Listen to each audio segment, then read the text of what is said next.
Octavo día del mes de preparación. Oremos. Oh Dios, que por la maternidad virginal de Santa María entregaste a los hombres los bienes de la salvación eterna, concédenos experimentar la intercesión de aquella por quien hemos merecido recibir al autor de la vida, tu Hijo nuestro Señor Jesucristo. Amén. Del Tratado números 68 a 77. Nosotros somos esclavos de Cristo y de María. Segunda verdad.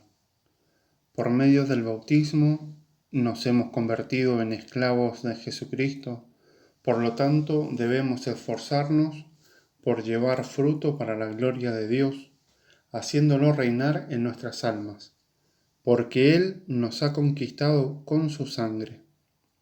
De hecho, Jesús mismo, con tantas parábolas, afirma nuestra pertenencia a Él y nuestro deber de dar fruto, como hace, por ejemplo, cuando nos parangona a un rebaño del cual Él es el pastor, que debe multiplicarse y dar leche.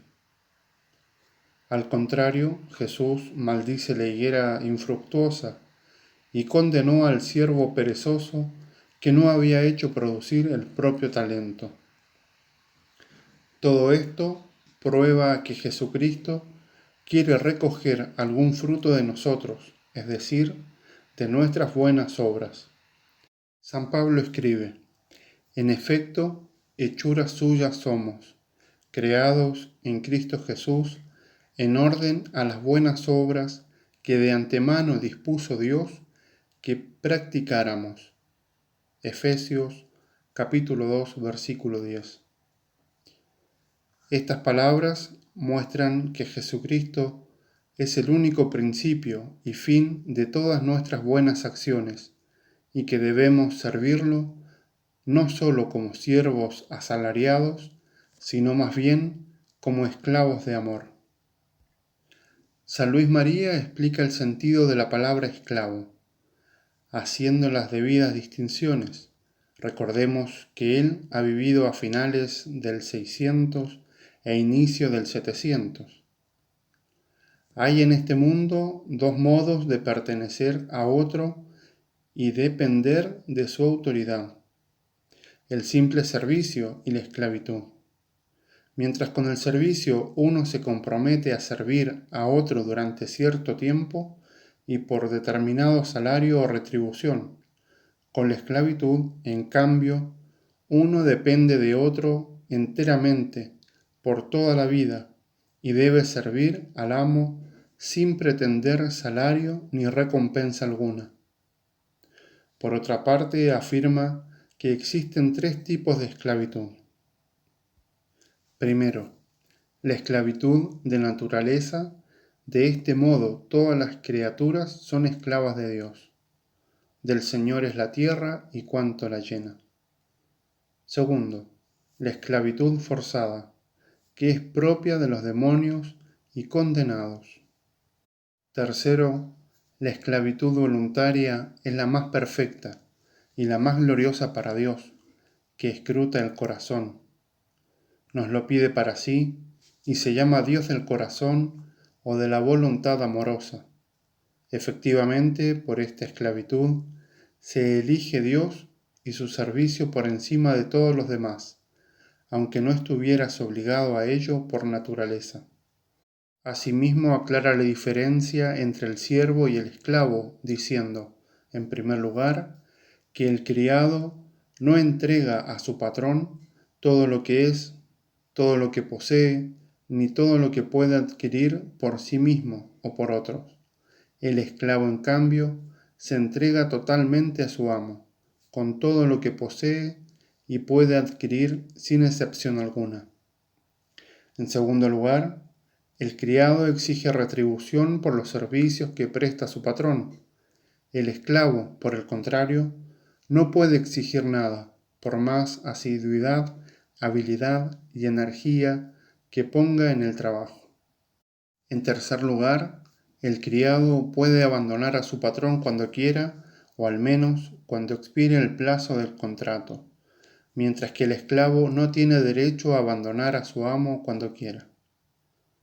En cuarto lugar, y último, el criado está al servicio del patrón solo temporalmente, el esclavo lo está para siempre. Como no existe nada entre los hombres que los haga pertenecer uno al otro, cuanto a la esclavitud, del mismo modo, no hay nada entre los cristianos que los haga pertenecer a Jesucristo y a María, como la esclavitud voluntaria. Reiteradas veces en las Sagradas Escrituras, los cristianos son llamados siervos de Cristo. Antiguamente la palabra siervo se la usaba para indicar solamente a un esclavo, porque entonces no existían los siervos. Nosotros, por tanto, no podemos pertenecer a Cristo como siervos con sueldo, sino como esclavos que, movidos por un gran amor, se consagran a su servicio en calidad de esclavos. Todo lo que hasta ahora hemos dicho de Jesús lo podemos referir sin duda también a María Santísima, porque, como dicen los santos, todo lo que conviene a Dios por naturaleza, conviene a María por gracia. Según los santos, es lícito llamarse esclavos de amor de la Santísima Virgen, para de este modo ser más perfectamente esclavos de Jesucristo. Ella, de hecho, no es como las otras criaturas, a las cuales, si nos apegamos a ellas, pueden separarnos de Dios en lugar de acercarnos a Él. La inclinación más fuerte de María es unirnos a su Hijo Jesucristo, del mismo modo que el deseo más fuerte del Hijo es que vayamos a Él por medio de su Santa Madre. El santo concluye con esta afirmación: si alguno no quiere que nos llamemos esclavos de la Santísima Virgen, ¿qué más da?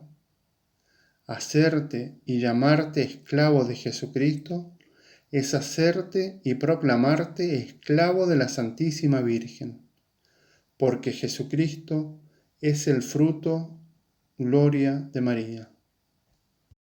En el nombre del Padre, y del Hijo, y del Espíritu Santo, pídote, Señor, la gracia de tener un gran deseo de agradar en todo a los ojos del Señor y de tener como fin único de mis elecciones fundamentales la vida eterna, sin dejarme seducir con el espíritu del mundo. ¿Cómo combatir el mundo? De Antonio Rollo Marín, de la Teología de la Perfección Cristiana. Tercer propósito: considerar la vanidad del mundo. El mundo pasa velozmente. La apariencia de este mundo pasa. 1 Corintios capítulo 13, versículo 7. Y con él se desvanecen sus placeres y sus concupiscencias. El mundo pasa con sus concupiscencias, pero quien hace la voluntad de Dios permanece eternamente. 1 Juan capítulo 2, versículo 17.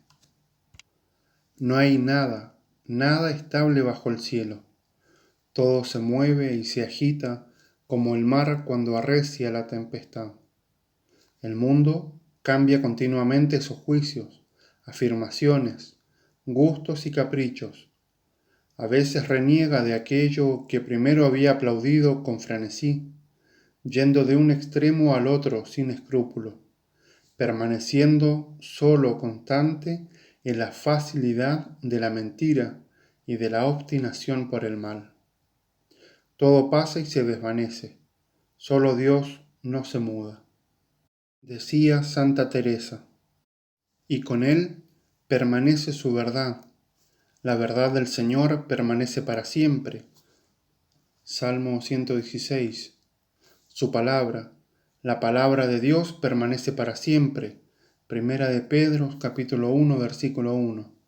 Su justicia permanece para siempre. Salmo 110. Y aquel que cumple su divina voluntad, quien hace la voluntad de Dios, permanece eternamente. Primera de Juan, capítulo 2, versículo 17. No os amontonéis tesoros en la tierra, donde hay polilla y herrumbe que corroen, y ladrones que socavan y roban. Amontonaos más bien tesoros en el cielo, donde no hay polilla ni herrumbe que corroan, ni ladrones que socaven y roben, porque donde esté tu tesoro, allí estará también tu corazón. Mateo capítulo 6, versículos 19 al 21.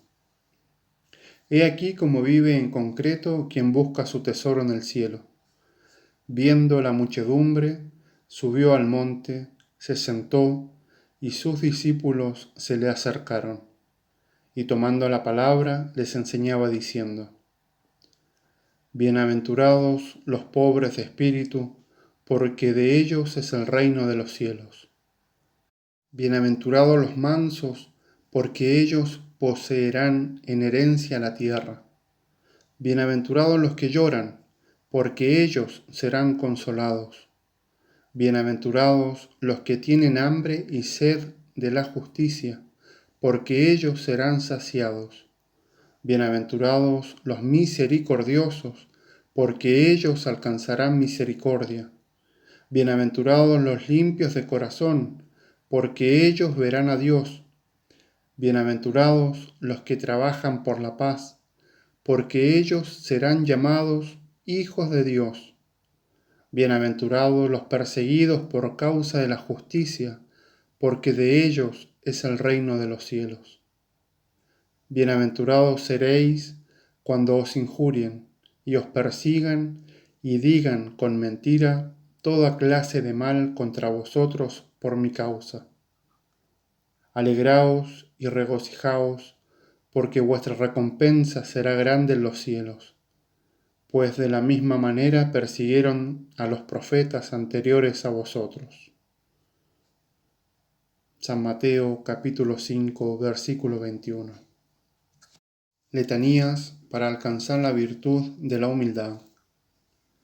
Señor, ten piedad. Señor, ten piedad. Cristo, ten piedad. Cristo, ten piedad. Señor, ten piedad. Señor, ten piedad. Jesús, manso y humilde de corazón, escúchame. Del deseo de ser estimado, líbrame, Jesús. Del deseo de ser amado, líbrame, Jesús. Del deseo de ser decantado, líbrame, Jesús. Del deseo de ser honrado, líbrame, Jesús. Del deseo de ser alabado, líbrame, Jesús. Del deseo de ser preferido a los demás, líbrame, Jesús. Del deseo de ser consultado, líbrame, Jesús. Del deseo de ser aprobado, líbrame, Jesús. Del temor de ser humillado, líbrame, Jesús. Del temor de ser despreciado, líbrame, Jesús. Del temor a sufrir repulsas, líbrame, Jesús. Del temor de ser calumniado, líbrame, Jesús. Del temor de ser olvidado, líbrame, Jesús. Del temor de ser puesto en ridículo, líbrame, Jesús. Del temor de ser injuriado, líbrame, Jesús. Del temor de ser sospechado, líbrame, Jesús. El conocimiento y el amor de mi nada, concédeme, oh Jesús. La perpetua memoria de mis pecados, concédeme, oh Jesús. La persuasión de mi mezquindad, concédeme, oh Jesús. El aborrecimiento de toda vanidad, concédeme, oh Jesús. La pura intención de servir a Dios, concédeme, oh Jesús. La perfecta sumisión a los quereres de Dios, concédeme, oh Jesús. El verdadero espíritu de compunción, concédeme, oh Jesús. La obediencia sin reservar a los superiores, concédeme, oh Jesús. El odio santo de toda envidia y celos, concédeme, oh Jesús. La prontitud en el perdonar las ofensas, concédeme, oh Jesús. La prudencia de callar en las cosas ajenas, concédeme, oh Jesús. La paz y la caridad hacia todos, concédeme, oh Jesús. El ardiente deseo del desprecio y de las humillaciones y de ser tratado como tú, y la gracia de saber recibir todo esto santamente, concédeme, oh Jesús. Oh María, Reina, Madre, Maestra de los humildes, ruega por mí. Oh todos los justos, santificados especialmente por el Espíritu de la humildad, rogad por nosotros. Oremos. Oh Dios, que resistes a los soberbios y das tu gracia a los humildes, concédenos la virtud de la verdadera humildad, de la cual tu unigénito mostró a los fieles el ejemplo de su persona, para que no provoquemos nunca tu indignación exaltándonos en el orgullo, sino más bien podamos someternos humildemente para recibir los dones de tu gracia. Amén.